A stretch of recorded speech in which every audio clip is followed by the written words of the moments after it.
You're listening to Change Your POV podcast, episode 51.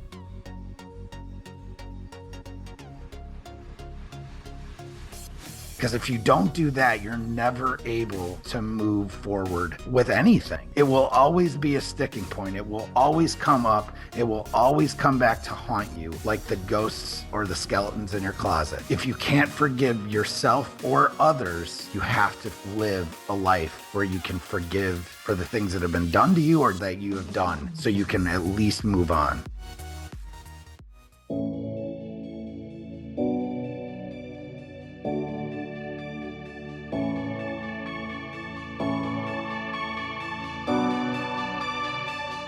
Welcome to Change Your POV podcast, helping you navigate transitions in your life, like entering and exiting college or the military, changing jobs or careers, and providing you with the coaching and mentorship needed to help you advance in your personal or professional life. Sometimes all you need is to change your point of view. Now, here's your host, Eddie Lazary.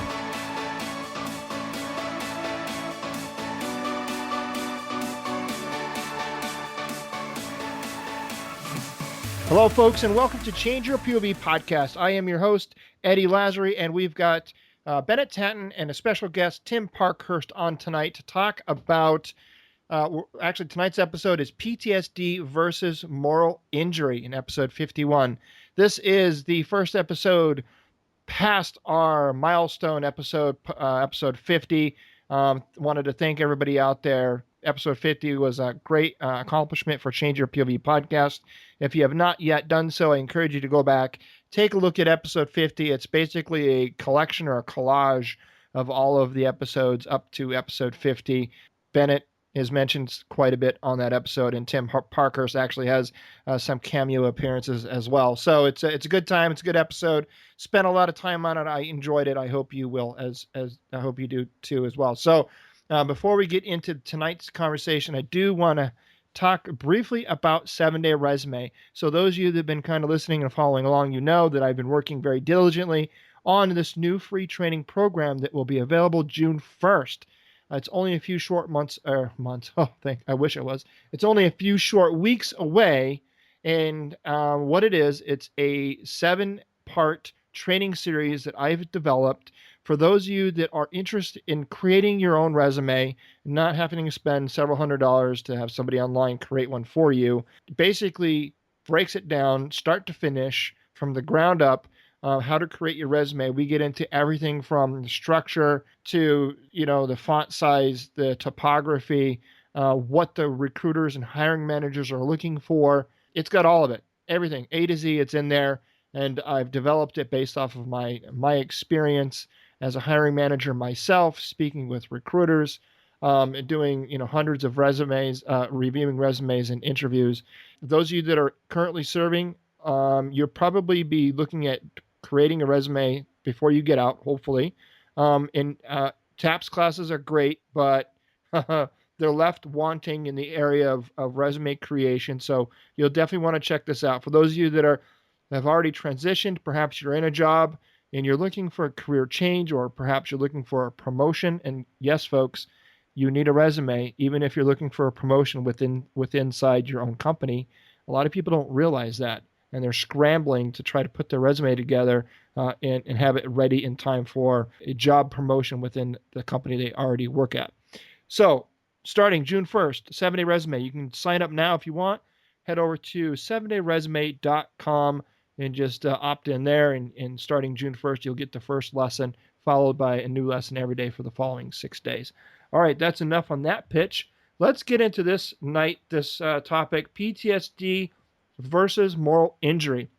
And for listeners out there that may not be aware, PTSD is post-traumatic stress disorder.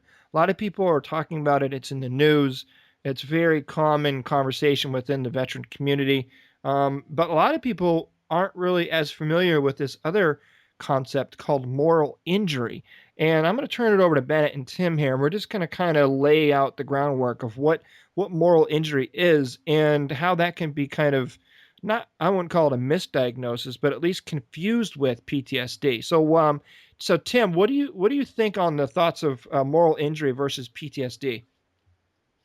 Well, it's the way you phrase the question is interesting. I don't necessarily know that it's always versus. I think a lot of times they go hand in hand. And in fact, I've read some things by different psychiatrists and authors of books about PTSD and things like that, who say that some sort of betrayal, which could be considered a type of moral injury, uh, is by necessity part of a combat PTSD diagnosis. And so I don't, I'm not a clinician. I don't know if that's true or not. I don't know, if, what the all the clinical elements of making that decision to call it a diagnosis or not.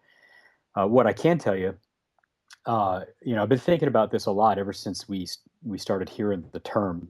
Bennett and I have been talking about it for, I don't know, a few months now, I guess, and I can't remember where it came up, but in reflection, uh, something very similar to moral injury um, was in my mind bouncing around in that empty chamber there way back in the early 90s when I was doing in my first tour in the Marine Corps after Desert Storm, things like that. And um, it occurred to me that when a person does something that a person would ordinarily not be expected to do or have to do, that kind of goes against moral convention or you know instinct or whatever. I mean, it's not normal to just kill people. It just isn't.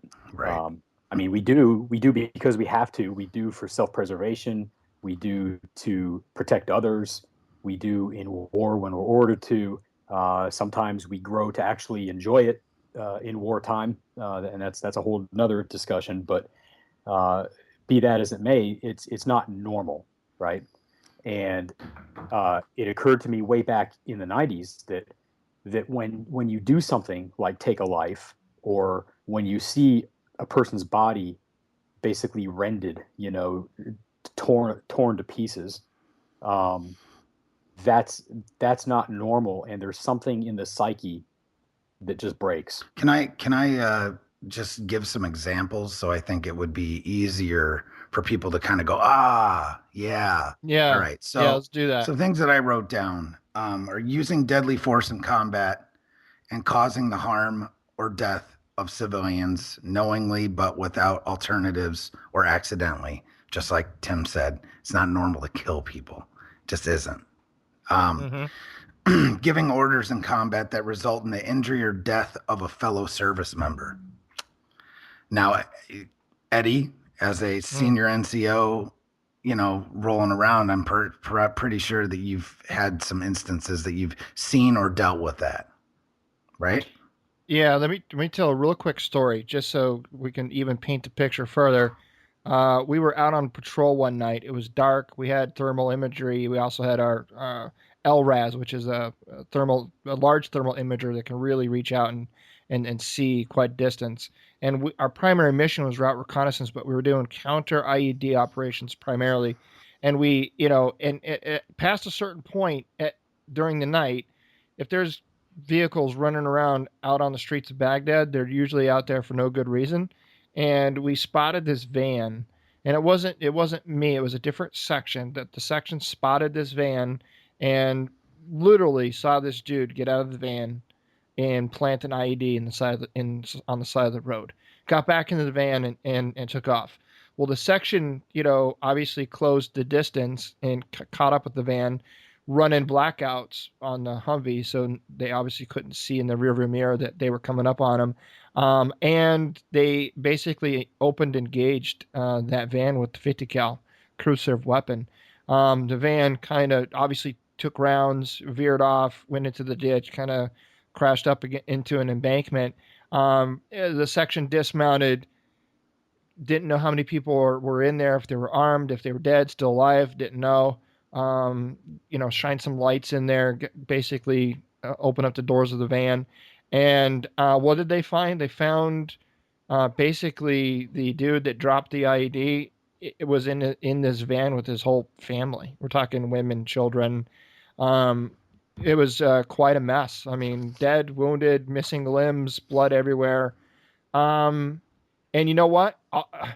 All you can think is what the fuck? You know what I mean? What was this asshole doing running around dropping an IED with his damn family in the van with And him? and You know and what I like mean? and like we can blame him all that we want, but it still doesn't change the fact that you're the one that pulled the trigger.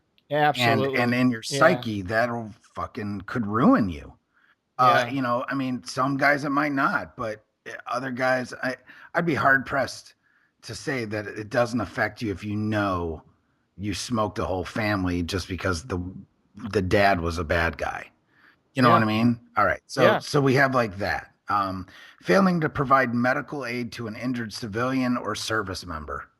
Okay. Yep. Because that type of stuff happens all the time too. Collateral damage, that kind of thing, and you just drive away or you do whatever because you're in the middle of a firefight. People get caught in a crossfire, and then you've got to beat feet because you're preserving your own life and the lives of your men. But yet, Mm-hmm. you know, you know what I'm saying. Returning Yeah. home from deployment and hearing of the executions of cooperating local nationals.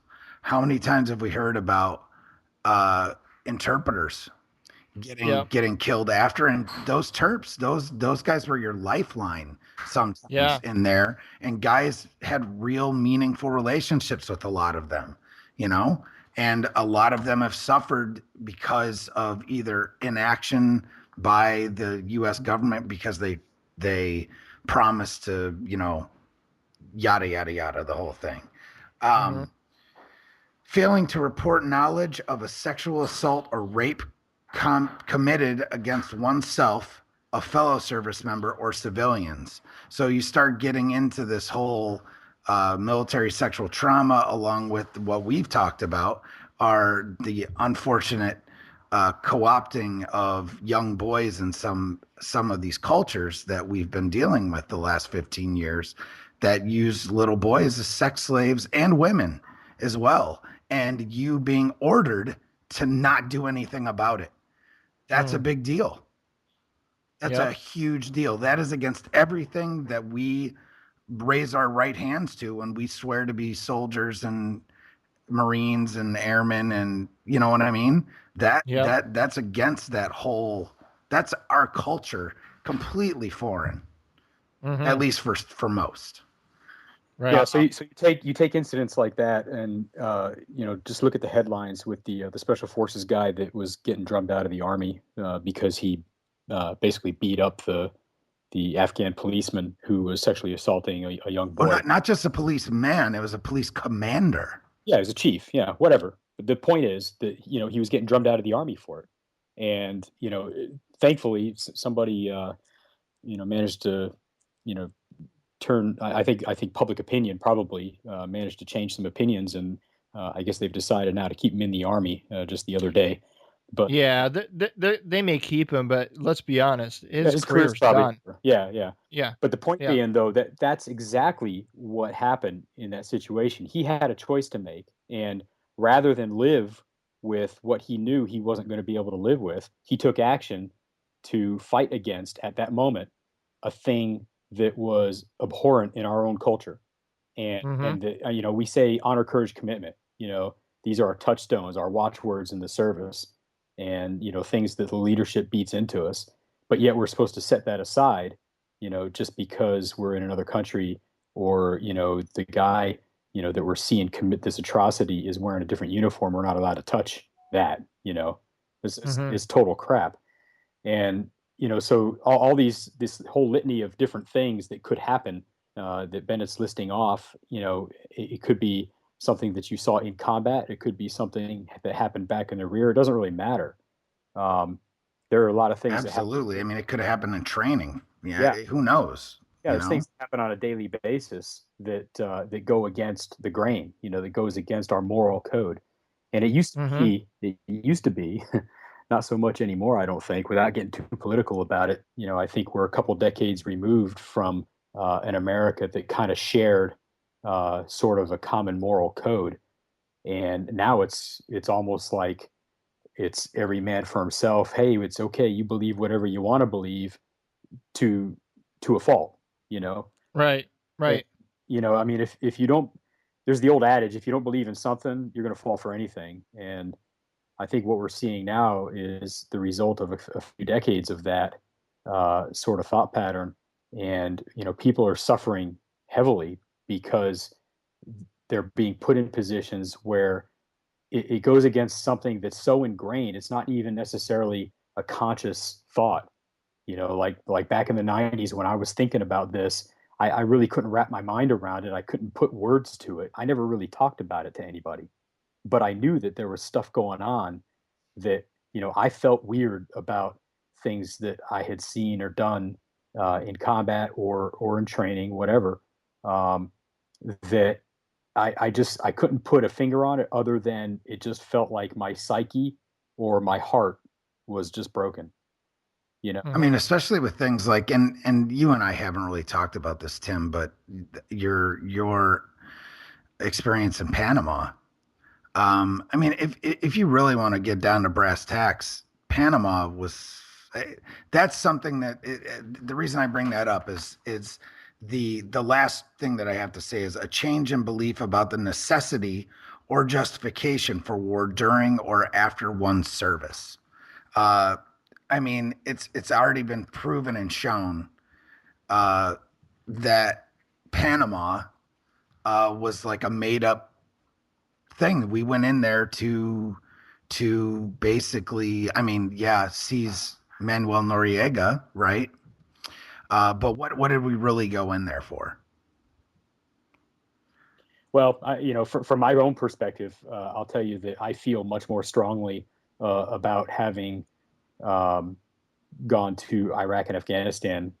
Um, just because for my part, from where I was in the whole Panama thing, we didn't lose anybody from my unit, and so that's Right. it was kind of Right. inconsequential. I guess Um, what I'm getting at with it though so is that I mean I'm not trying to get all political, but at the end of the day, that wasn't just about Manuel Noriega, and there were some nefarious things going on there possibly uh, that our government kind of perpetrated on a sovereign nation just to get their hands on certain things.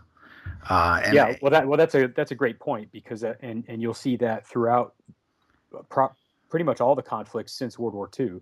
yeah, Uh, there's because there's there's been a component where maybe not everybody agrees. Certainly not everybody does, but there's a pretty big chunk of the folks who served in those conflicts who feel like maybe that wasn't the best way to spend all these lives. You know, Mhm. Right. I'm sure I've heard it from numerous Vietnam veterans.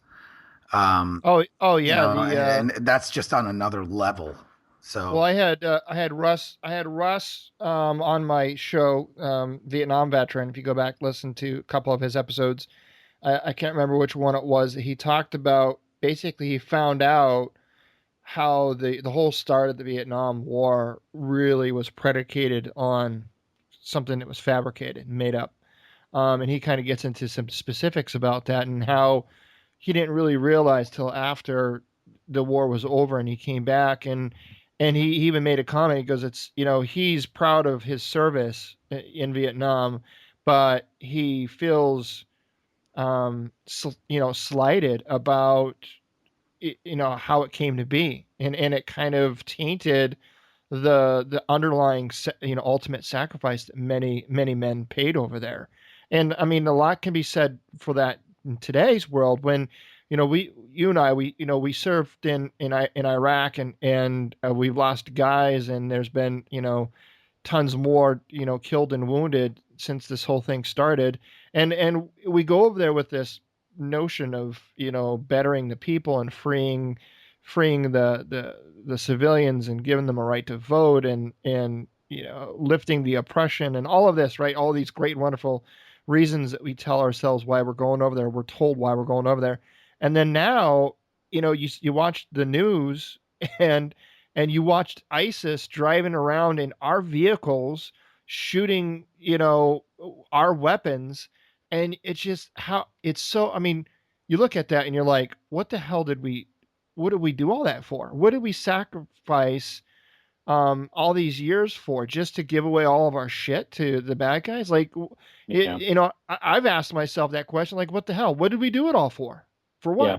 what? What did we accomplish? Yeah. And to be clear to all the listeners out there, I don't think there's any of the three of us um, who believes that the servicemen and women who went over there and fought the fight didn't do their best and didn't do an amazing job.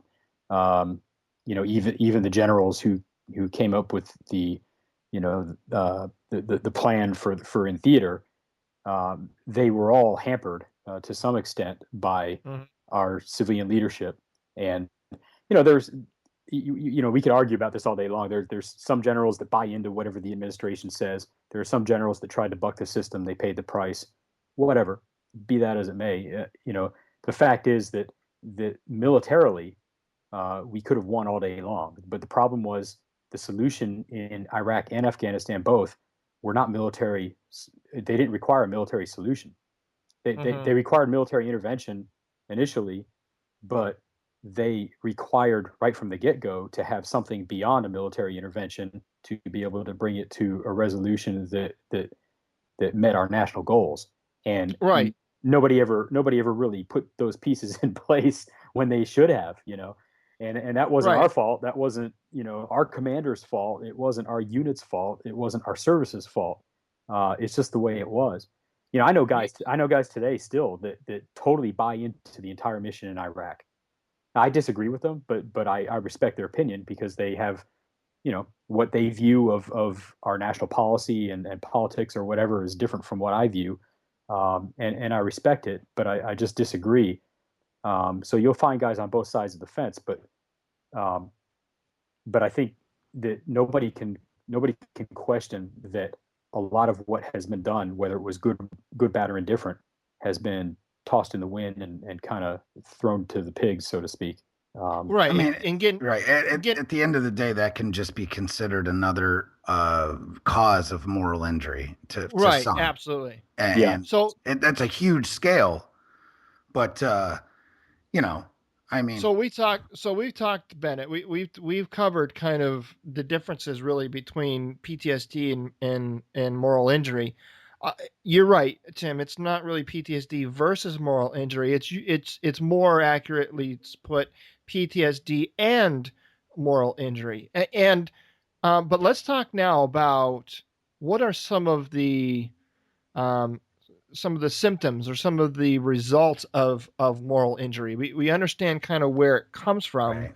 but how does that now affect Well, I us? think one of the biggest differences, I'd say the main difference as I see it, okay, between post traumatic stress and moral injury is that moral injury is not really about your loss of safety.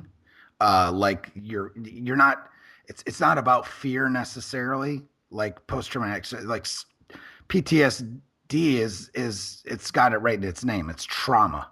Okay. Yeah. So that's more of like a fear of for your life, a fear for one of your buddies' life, uh, that kind of thing. So I look at it as like a loss of safety. I've also heard it put that way by a very smart guy that I, look at as my mentor. Um, but what a moral injury is really is a loss of trust, and that Mm. loss of trust can be in oneself. It can be in others, like your leadership, your spouse, your whoever did you wrong or you did wrong. Do you understand what I'm saying? Yeah. And that can even include the military as a whole, or even your nation, like we've kind of alluded to. Um, So let me ask you real quick then. In the military, obviously there's, we all are familiar with orders and succession of command and chain of command and all of that. So isn't now, let me just ask this question. If we're out in combat and we're ordered to do something, whether we agree with it or not, we're obligated to follow through and to execute and to carry it forward. And even if unless it's it's an illegal order, but well, yeah, but okay, so something that's legal could still be immoral, correct. This is absolutely true. and something that's that's illegal could be moral, right? Right. So I mean, and we kind of talked about this a little bit last night, Bennett, when Right. we were kind of talking about it. Is in America, for the most part now, and I'm making a very large generalization, but for the most part in the United States, there's a stronger correlation between legality and morality, right? Yeah. So it's not only illegal to beat your, to molest your children, but it's also it's immoral, right? It's not just illegal to beat your wife, but it's also immoral.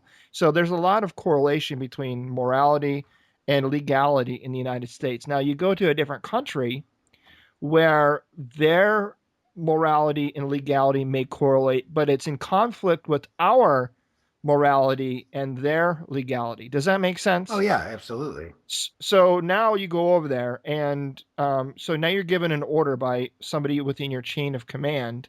And let's say the order is, when we first got to Iraq, we heard cases where there was convoys that were stopped, that were blocked in narrow roadways by small children. The insurgents would place small children in front of vehicles in a way to stop the movement of the convoy, and it did it effectively. And then they would just engage the convoy, small arms fire, ambush Right. from rooftops, etc.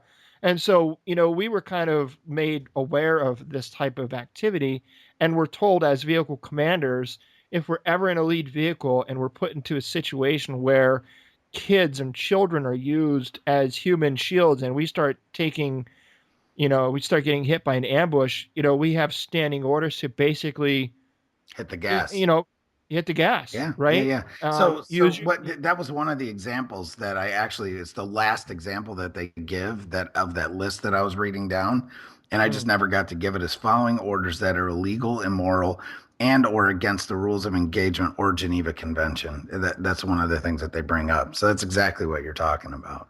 right. And But there's no, and but really, unfortunately, there we go. You're put in a position where it's lose lose in that it situation is. where the enemy is totally using your moral sensibilities against you as a Right, weapon.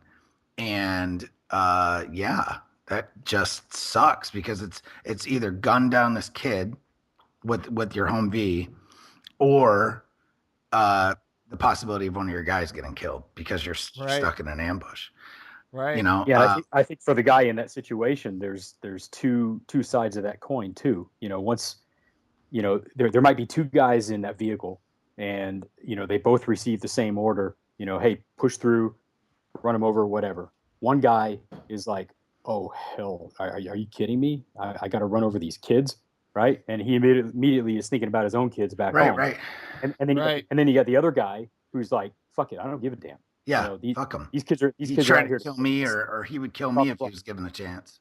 Yeah, right, but guess what? When they go back home, they're both going to suffer equally, but in different ways. Yeah, and you know well, what? yeah, It may affect their It's, relationship because the guy well, might go. It could break down team cohesion as well because you're like, man, if he could do that, what would he do to me, or what would he do to my kids, or what would he do right, to whatever? So this is a real bad thing that, yeah, unfortunately, but too. when they get home though, they got two completely different things going on. So it's obvious that the one who has kids and wouldn't ordinarily just run over a bunch of kids. We can kind of pretty easily see how he's going to suffer, right, from having done that. But right, what about the guy who said, "Fuck it, I don't give a damn"? You don't think he's going to right, suffer when he gets home too? Because now he may still say, "I don't give a damn." 10 years, 20 years down the road, he still might not, literally might not give two shits about those kids in a foreign land that he ran over, to clear the freaking ambush, right?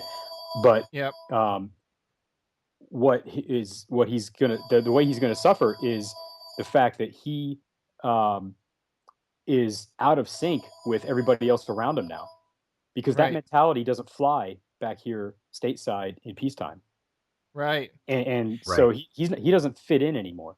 He's outside of his right. element. His element is combat. He tried to bring the combat home with him, and it ain't gonna work. Mm-hmm. right, absolutely. And so anybody that tries to package neatly this thing we called war into a nicely fit package of normalcy and what we would consider back here as it. And let's be honest, right? We watch these war movies. Let's just ask you guys. So when and I get this all the time. When I ask somebody that's never been over there, what's their image of an insurgent? Describe for me what an insurgent looks like. What do you typically get as an answer, Tim? Have you ever asked the question?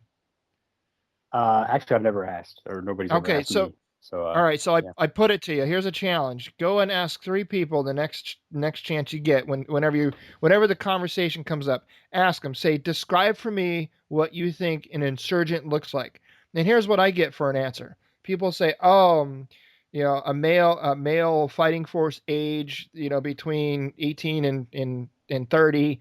Um, wears black pajamas, has an ammo vest, carries Yeah, an it's what the AK-47. movie show 'em. Yes, yes. You know who we were fighting more times than not. Anytime we got into an engagement and we had to return fire, fucking kids, right? 7, 8, 9-year-old kids standing on the side of the road, with an RPG bigger than they are, shooting their guns and launching, and they're the ones placing IED. Not all of them, but in a lot of cases. And you're like, and I tell people this story, and they're like, why in the hell would kids be doing that? And it's like, well, here's what people here in the United It's States called that bad bitch about. parenting. Yeah. So, Literally. no, so this is something that a lot of people back here in the United States that bitch about, having warm coffee when they go through the drive-through in the morning, and nothing ever goes right in their world, right? So this is the way the other half of the world lives, and this is it. So in that culture, men rule the family. And many, many times, there's no such thing as, there's really not orphanages, and there's no adoption programs and any of that shit. So this one kid, we ended up capturing him. He was caught. I think he was in placing an IED or shooting an RPG. I can't remember now. But turns out his father had died. I don't know of what. And he was the oldest male in his family. He was, I think, 10 years old. And he had a grandmother and a mother and like three sisters that he had to care for. And he was basically the man of the house at 10 years old.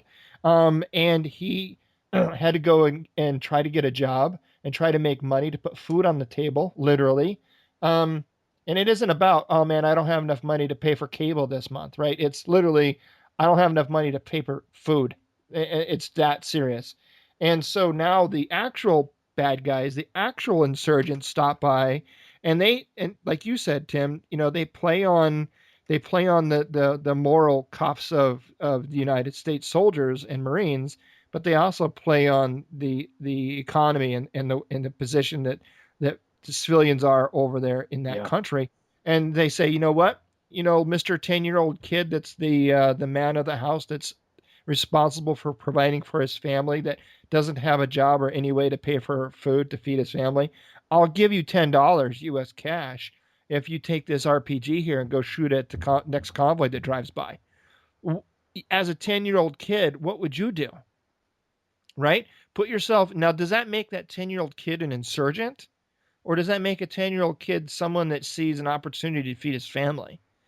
But at the end of the day, that 10-year-old kid raises that RPG at a convoy driving by, he's going to get his ass shot and Yeah, killed. it makes him dead. I mean, it makes him all those things. He's a Right, patsy, but he's also an insurgent, whether he wants to think of himself that way or not.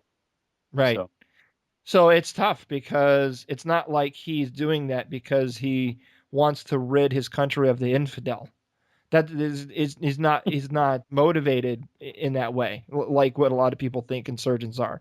So just to kind of bring a little bit of Yeah, perspective, yeah. Most of these guys aren't freedom fighters. no, And absolutely the not. no, majority they're of them are economic fighters. right. The majority of them are not. I mean, it's pretty scary.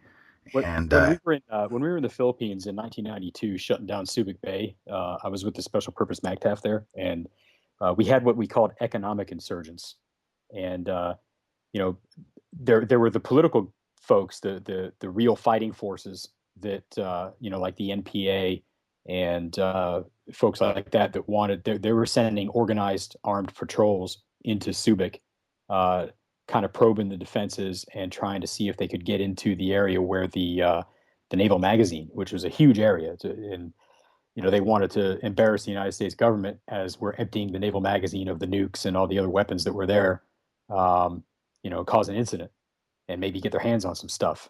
And but aside from them, the vast majority of the patrols were a bunch of ragtag folks who we called them economic insurgents, because they were just like local folks who were trying to get into the base to steal stuff to live.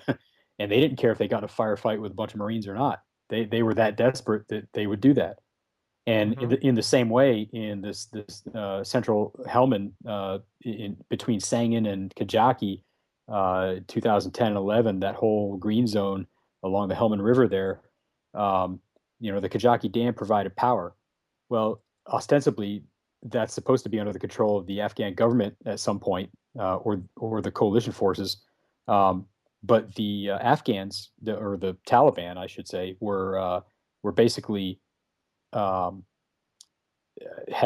for a time there, they had controlled the electricity coming from the Kajaki Dam, and were extorting all the people in the service area that would have otherwise gotten electricity, and they were basically jacking up the price and using it to fund their fight.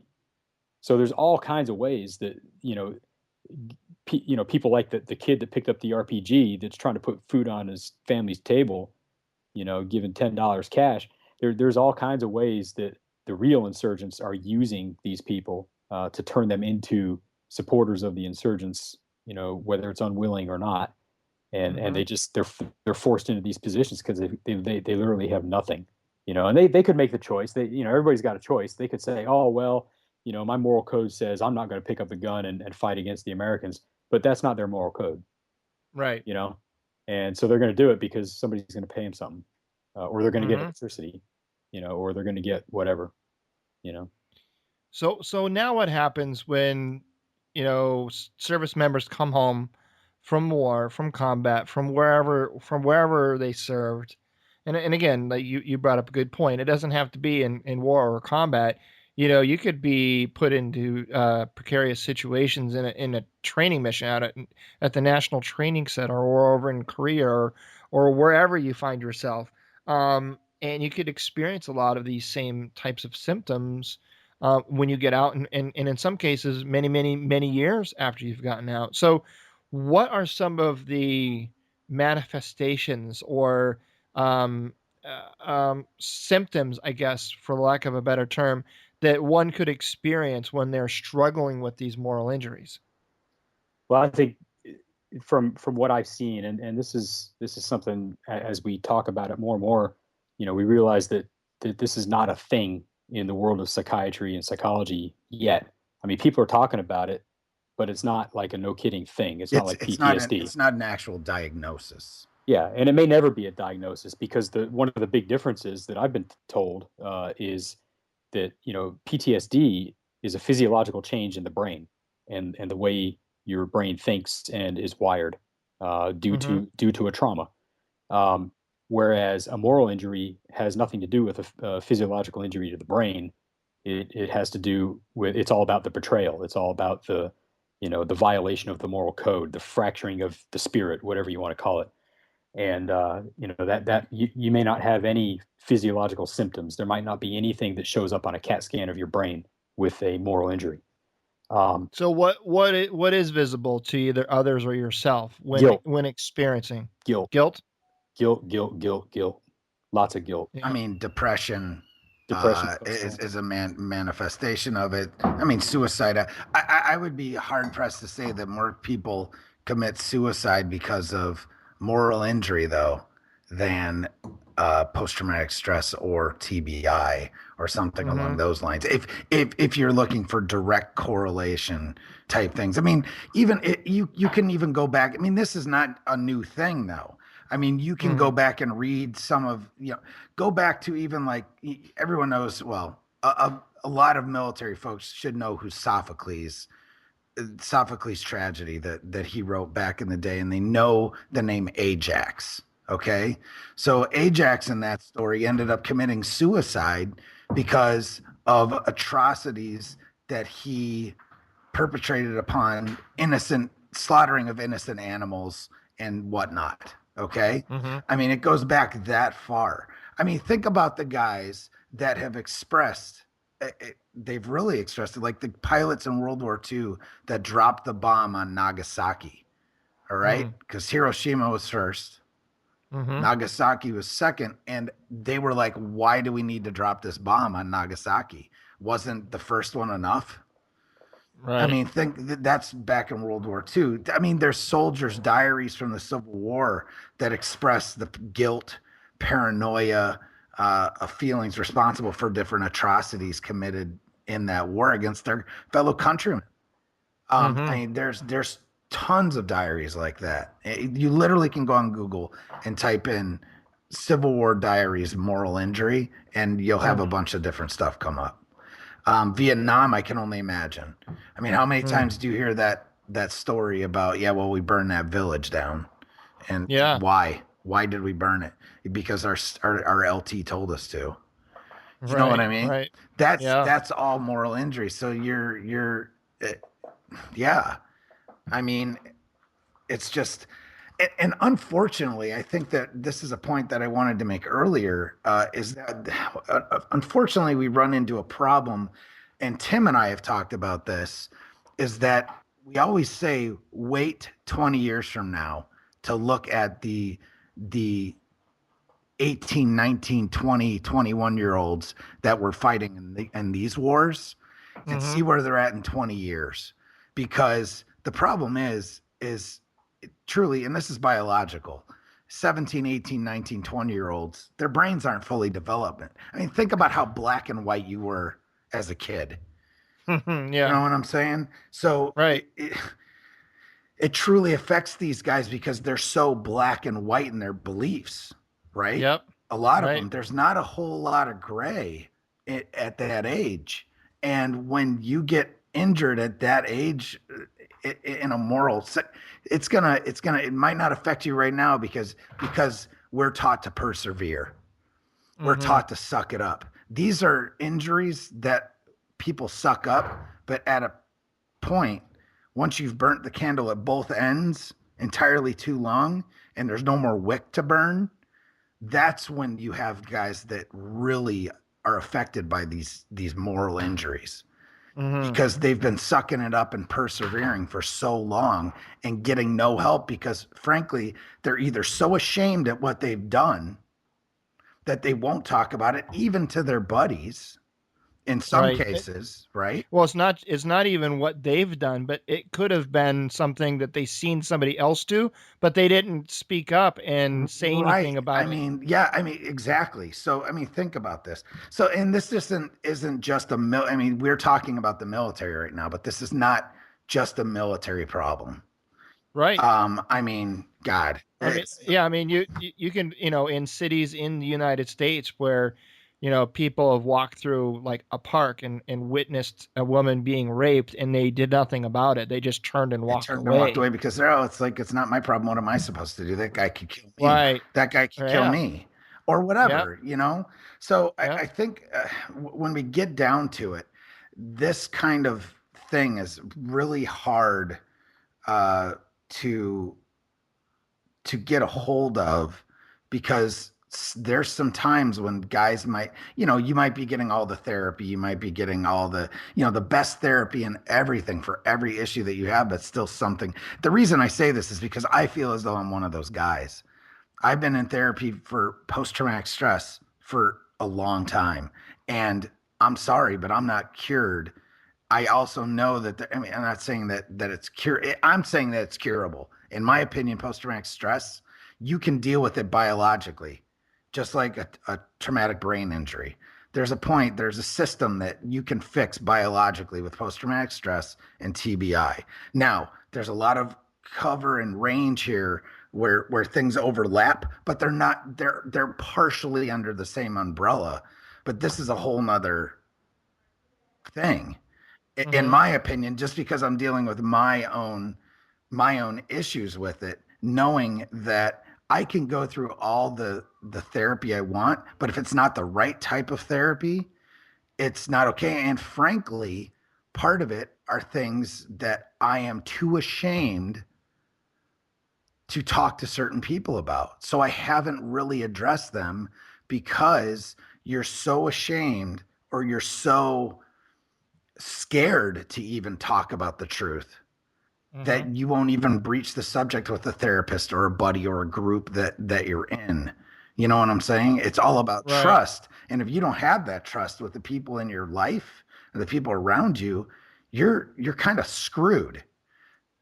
So Yeah, go ahead, Tim. yeah. I think one of the issues is that we have different things going on. We have diagnosable things. We have things that a psychiatrist or a psychologist could look at you, and then they'll flip in the pages of their DMS-5 or DSM-5 and say, DSM-5, right? say, oh yeah, okay, yeah, well that meets the criteria for diagnosis of depression, whatever, Anxiety or whatever. PTSD, yeah, whatever, an anxiety disorder, different types of things.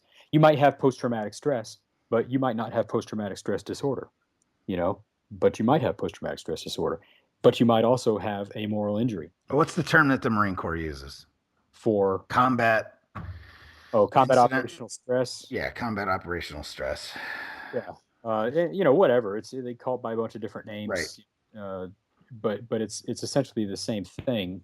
But the diagnosis is post-traumatic stress disorder, and that's where, when you have post-traumatic stress symptoms that last for longer than a certain period of time, then it becomes the disorder. And but what I'm getting at is there's a lot of times you have co-occurring things happening at the same time, and this thing with the moral injury is not really diagnosable right now. There's very few people that, if I go to see a counselor, I don't know of any counselors out there that will tell you, oh yeah, you have a moral injury.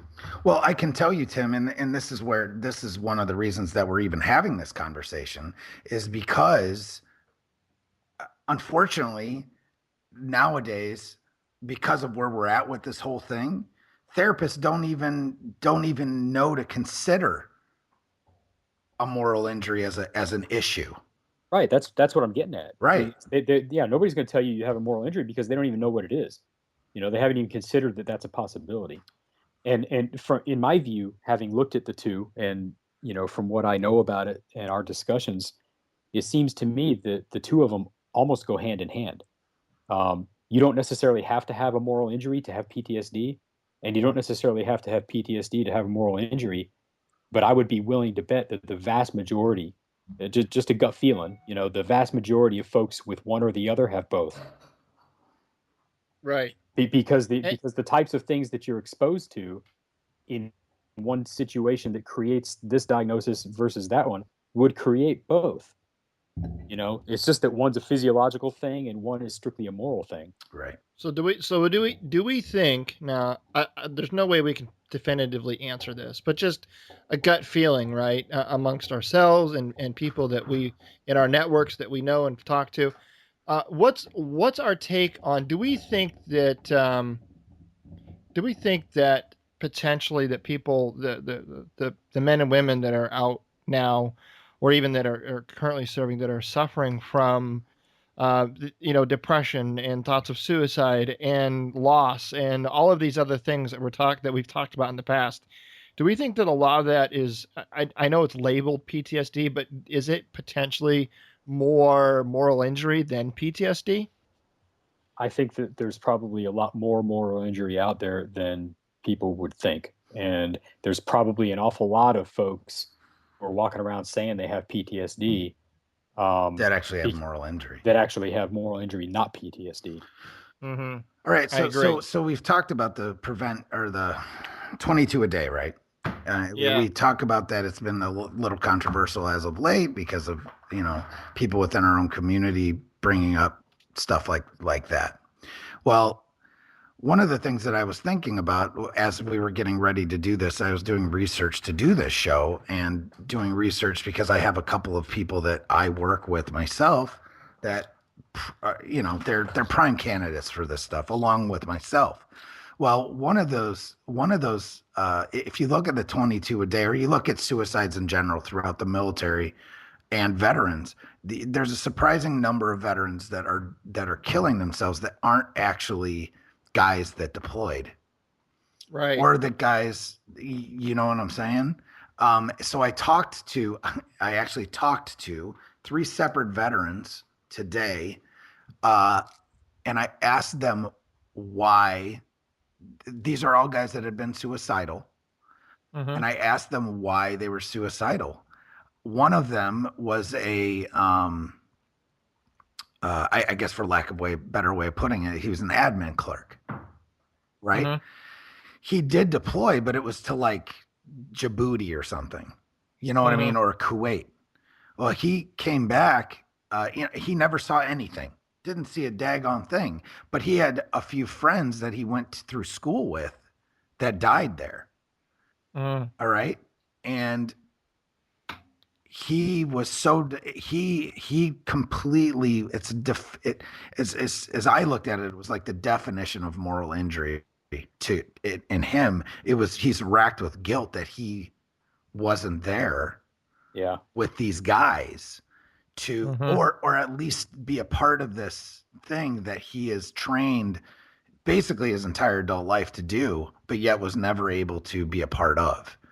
Right. And then he had on top of that, sprinkled on top of that, he's got people that he knows that have died there that were either in his unit or were his own team members, who just, either were able to volunteer to go or whatever. This happens a lot with National Guardsmen and reservist guys that I deal with. And it's starting to slap me in the face in the work that I do that, oh my God, no, it's kind of like a no-brainer to me as I see it now, kind of unfolding. And I'm not saying it's everyone, but it's a decent amount of guys. Like out of 50 guys I might see in 6 months, it might be a good 10% of those guys that Mm-hmm. have this type of issue. And I'm like, why are these guys either thinking of committing suicide? Why are they having all these issues? And a lot of it is stuff like I just said. You know, uh, Interesting. so Well, it's there was just another spin on it. Yeah. there was an article on in the Havoc Journal, and I'm trying to find it as we speak here, but Great had something to do publication. with had something to do with the fact that how the author was talking about how he's coming to terms with the fact that he never got to do what he trained to do his whole career in the military, which was sea combat. Right. And I so see that's, that I a mean, lot that's, special ops. yeah, that's a huge thing. You got guys that, it's why they join.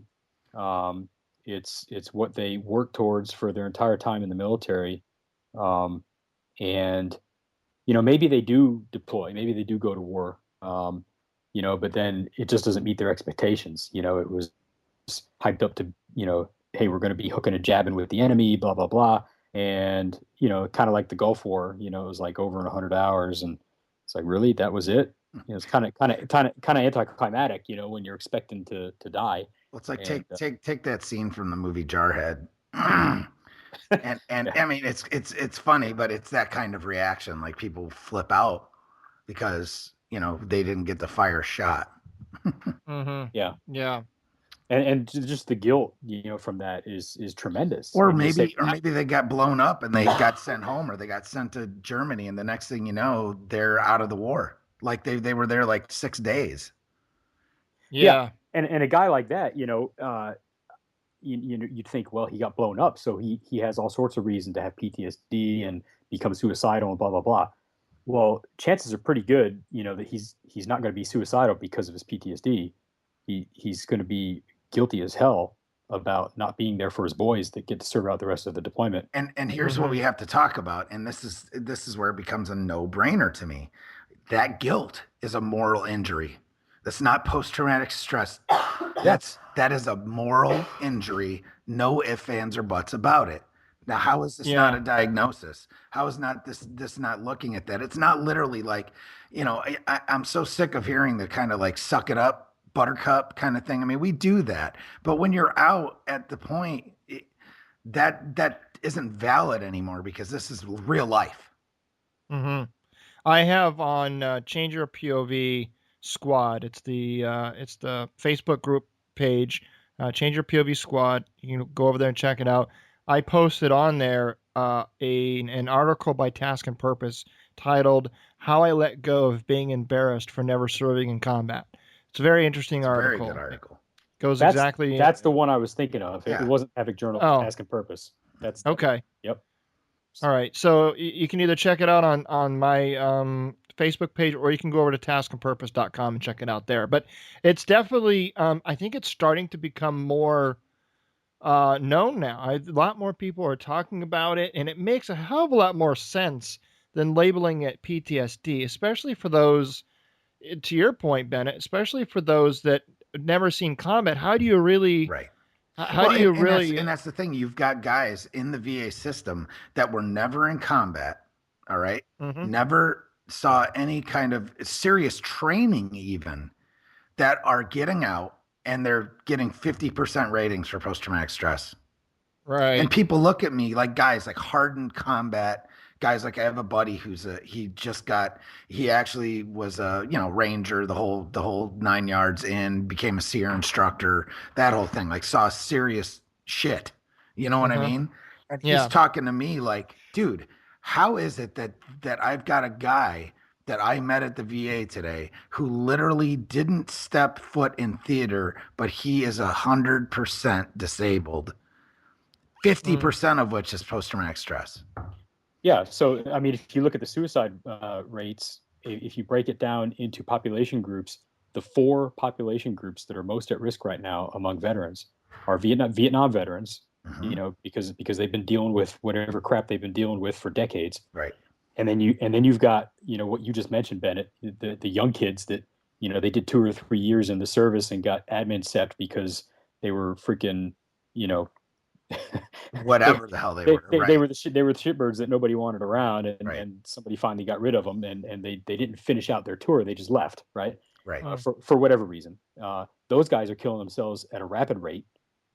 And then women, deployed or not deployed, either way, women are at risk. Why would that be? Well, because women tend to be more in touch with their feelings.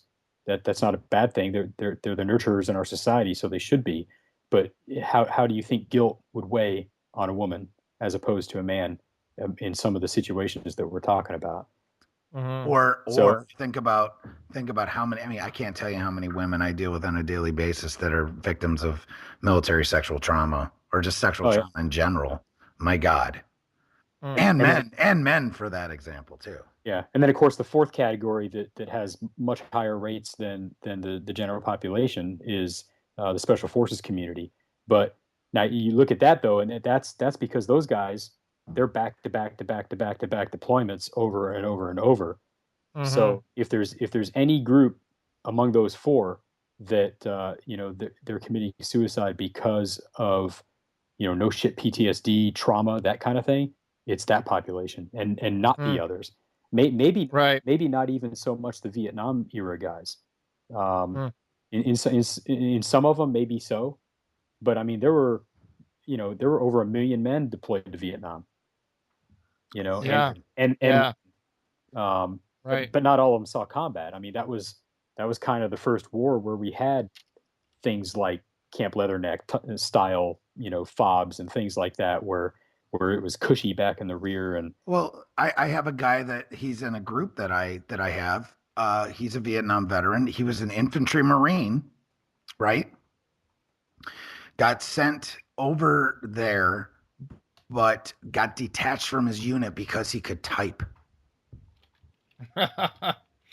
that's a great skill So- to have. Right. So- So they took him out yeah. of his unit because before that he had been some like kind of clerk or something before he went. Right. So Yeah. now this guy is a alcoholic and has tried to commit suicide 3 or 4 different times. His kids don't talk to him. His wife divorced him years ago. He's a mess. And the reason he'll tell me straight up, the reason is because his whole squad was killed in an ambush. Wow. And he wasn't there. He goes, I should have, at the very least, I should have died over there with them. Right. Right. And because that's your brother to your left and your right.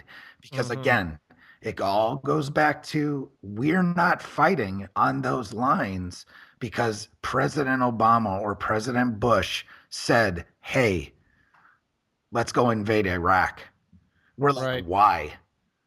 You know, I mean, they could try Mm-hmm. to sell us on the weapons of mass destruction. They can sell us on whatever it is.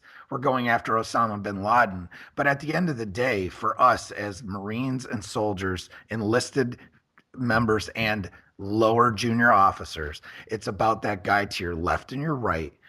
Even here in the States, or whether that guy's over there, that's what it's about. And people seem to discount that greatly for some Mm-hmm. reason, in my opinion. Now, I'm speaking from opinion, but the way that I look at it, this is that this is what I do for a living. I am knee deep in this every single day. You guys know what I do on a daily basis. You know how many different organizations I mean, I talk on average to 2 dozen veterans a day. I don't think I ask these questions. Now, I'm Mm-hmm. not trying to say that I'm some kind of expert, but I'm saying I'm at least an expert on talking to other veterans about the Right. issues and getting them to talk to me about them so I can possibly help them not live a shitty life because those are my brothers on my left and my right. Right. Okay. That's what it's still about. That's what the 22 a day awareness is about. It's Mm-hmm. about making people realize that we are the best answer to these problems is our own community. And if Right. you want to get um, help from it behooves us to get help from the greater public. That's true. Well, guys, man, this has been this has been an interesting one to say the least. And I feel like we've only really scratched the surface. I feel like this is that little iceberg that you see above the water, but there's an entire mountain below it that you just can't see that we haven't even touched yet. But I've got to wrap it up. So before I do, though, really quick, what's aside from this being just an excellent conversation and bringing some different perspective and different awareness to this idea, what's the takeaway? What can the listeners do with any of this information, if anything? What are your thoughts on what a takeaway might be? Well, I don't really know. It's and it's kind of a stupid answer. I'm sorry, but you know, this whole topic of the moral injury is so new, and I'll be honest with you. I mean, I went through a transition back in the '90s when I got out, and I'm doing it again, for the second time. But I've only been out for 2 years. This concept is kind of new to me, and I'm still kind of trying to come to grips with it myself, and even recognize things in myself that um, may be elements of a moral injury, symptoms of a moral injury, the result of a moral injury, whatever. And I guess the only thing I could say at this point is it's just about getting to know yourself. If you're the veteran and you're wondering, hey, do I have PTSD? Do I have a moral injury? Whatever. Or if you're a caregiver or a family member of someone who's a veteran and you wonder, um, maybe just sitting down and having a very real conversation. And if that's a conversation that you don't think you can have with that individual, um, then if that person ought to probably be in counseling. If no one who's close to him can have that conversation. Mm-hmm. Um, so I mean that's I don't know what to tell you there, but yeah, the thing that helps me the most right now is literally talking to Bennett. I've discussed things like this for some time now, and um, we have some shared experiences and things like that, and can relate. And Bennett's kind of my safe place, where I can I can basically say whatever kind of shit I want to and not worry about any kind of repercussions because I know he's as jacked up as I am, and but I say that flippantly, but And I frankly I love you. So yeah, yeah, just yeah. saying. But that's the other thing too is I say we're both broke, but um, I do say it flippantly because we're not. I mean, we are, but we're not. we're only as broken as we allow ourselves to be. Mm-hmm. You know, if I have severe PTSD, which is a physiological thing, you know, or really bad TBI or something like that that's been untreated, then I have an excuse for maybe some odd thought processes and things like that. But if the majority of what I'm dealing with is moral injury type stuff, um, then it kind of takes away my some of my excuses. I mean, I still have to recognize it, and I still got to figure out a way to, you know, rethink things. But at least I don't require any medical intervention. I don't require pharmaceuticals. You know, I don't require, you know, somebody to rewire my brain. You know, I just need to get in touch with myself and Mm-hmm. my moral compass. You know, Right.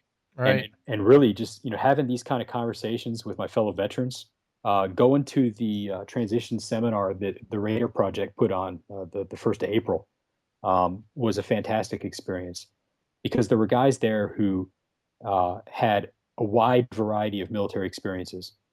There were guys there who had a wide variety of injuries, lost limbs, burned over 80% of their bodies, you know, different things like that.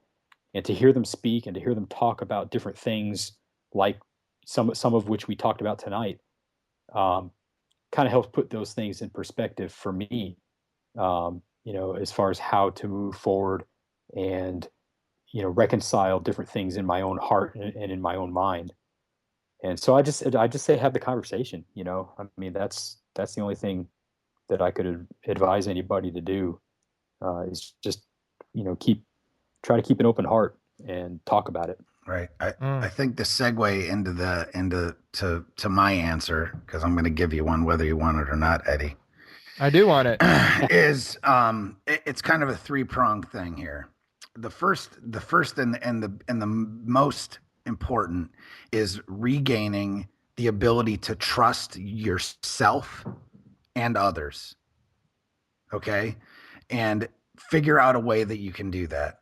If it's going out and volunteering and or doing random acts of kindness, or just putting yourself out there enough to go to an event that's full of other veterans, uh, to just maybe find that one guy that you click with. You know what I mean? You've Yeah. got to regain the trust. And that's mainly for people that are isolating themselves and whatnot, which are a lot of people. And they might not realize that they're isolating themselves, because they might have the job and the wife and the two kids or whatnot, but that's their life. Their life Mm-hmm. doesn't involve anything other than that. It doesn't involve, pertinent relationships with like-minded, with men or anyone outside of their family unit. You understand what I'm Right. saying? Yeah. So Yeah. number one is trust. Number two is just gratitude, which goes along with that, being happy and recognizing the things that are positive in your life and emphasizing those, not sitting there and wallowing in your own self-pity, or trying to self-medicate and things. Get out there and actually be gracious and have gratitude for the things that are positive around you, and embrace that. And then Mm-hmm. lastly is freaking forgiveness. Forgive yourself and forgive others. Because if you don't do that, you're never able to move forward with anything. It will always be a sticking point. It will always come up. It will always come back to haunt you, like the ghosts or the skeletons in your closet. If you can't forgive yourself or others, I don't know what else you should. That is the key. You have to live a life where you can forgive for the things that have been done to you or that you have done, so you can at least move on. That's Right. my 2 cents. Yeah. Yeah. I totally agree with everything that both of you said. And it all sounds very, very easy and simplistic, but at the end of the Oh no, day, it's hard but work. it is. And I'd have to tell you that one of the hardest things anyone could do is something as simple as forgive themselves, right? And Absolutely. it's tough. I mean, it's easy to say, but man, to forgive yourself for, and it kind of goes back to the that story that I wrote that you're going to share on Cigars and Sea Stories. It's a story I wrote called What If, right? It's something that I struggled with and I continue to struggle with.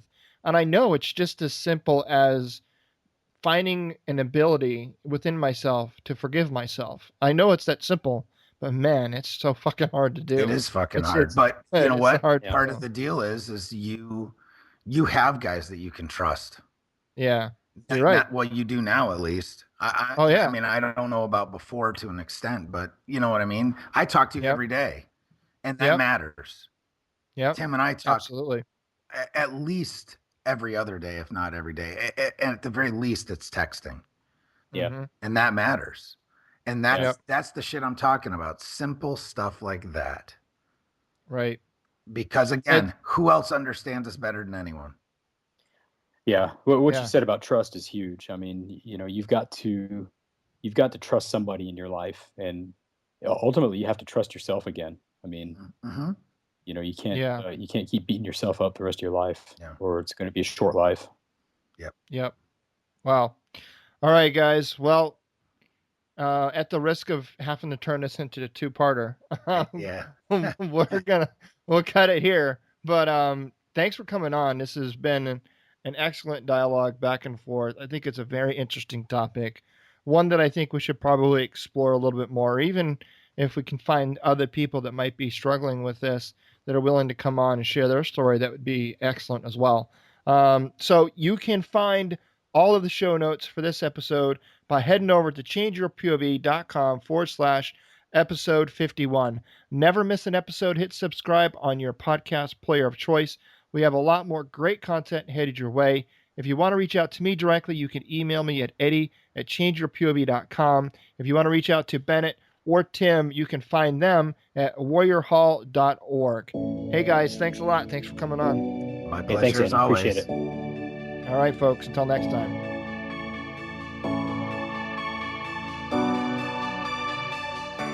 Thanks for listening to Change Your POV podcast with Eddie Lazary. Check out more content by going to changeyourpov.com. And remember, your ability and willingness to change your point of view will open doors of opportunity.